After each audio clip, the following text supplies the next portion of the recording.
నమస్తే welcome to I dream నేను మీ మాధురి హైదరాబాద్ నగరంలో ఇప్పుడు ఎటు చూసినా హైడ్రా పేరు వినిపిస్తుంది చెరువుల్ని మింగి భూబకాసురులు అక్రమ నిర్మాణాలు చేపట్టిన వాళ్ళంతా నోటీసులు కూల్చివేతలతో ఆందోళనలో ఉన్నారు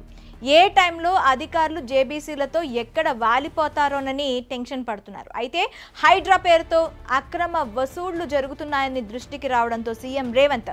ఆఫీసర్లు అందరికీ మాస్ వార్నింగ్ ఇచ్చారు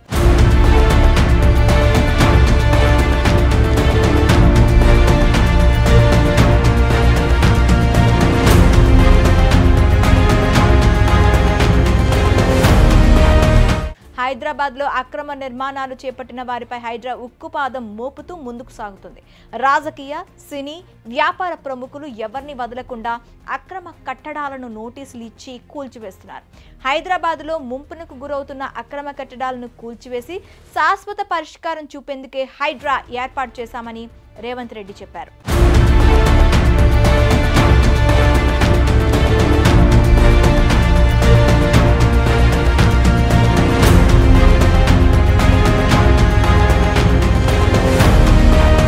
హైడ్రా పేరుతో కొందరు అధికారులు బెదిరిస్తున్నారంటూ సీఎం రేవంత్ రెడ్డికి కొందరు బాధితులు ఫిర్యాదు చేశారు దీనిపై సీఎం రేవంత్ రెడ్డి వెంటనే స్పందించారు హైదరాబాద్ లో హైడ్రా పేరు చెప్పి భయపెట్టి బెదిరించి కొందరు కింద స్థాయి అధికారులు అవినీతికి పాల్పడుతున్నారని వచ్చిన ఫిర్యాదులపై ముఖ్యమంత్రి రేవంత్ రెడ్డి సీరియస్ వార్నింగ్ ఇచ్చారు గతంలో ఇచ్చిన నోటీసులు 2-3 ఏండ్ల కిందట ఫిర్యాదులను అడ్డంగా పెట్టుకొని అమాయకులను టార్గెట్ చేస్తున్నారని సీఎంకు ఫిర్యాదులు వెళ్తున్నాయి అయితే నగరంలో కొన్ని చోట్ల రెవెన్యూ మున్సిపల్ ఇరిగేషన్ అధికారులు బాధితులకు డబ్బులు డిమాండ్ చేసినట్లు తమ దృష్టికి వచ్చిందని సీఎం రేవంత్ రెడ్డి ఆగ్రహం వ్యక్తం చేశారు అలాంటి వారిపై చర్యలు తప్పవని సీఎం హెచ్చరించారు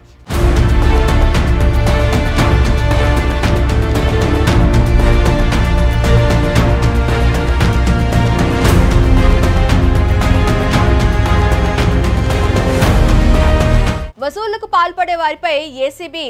విజిలెన్స్ అధికారులు ఫోకస్ పెట్టాలని ముఖ్యమంత్రి అప్రమత్తం చేశారు అవినీతి కట్టడాలకు హైడ్రా తమ పని తాను చేసుకుపోతుందన్నారు సీఎం రేవంత్ హైడ్రా పేరు చెప్పి అవినీతి డబ్బులు డిమాండ్లకు పాల్పడితే సహించేది లేదని వార్నింగ్ ఇచ్చారు ఎంతటి పెద్ద స్థాయిలో ఉన్న అధికారులైనా సరే ఏసీబీ విజిలెన్స్ అధికారులు వారిని గుర్తించి తన దృష్టికి తీసుకొని రావాలని అన్నారు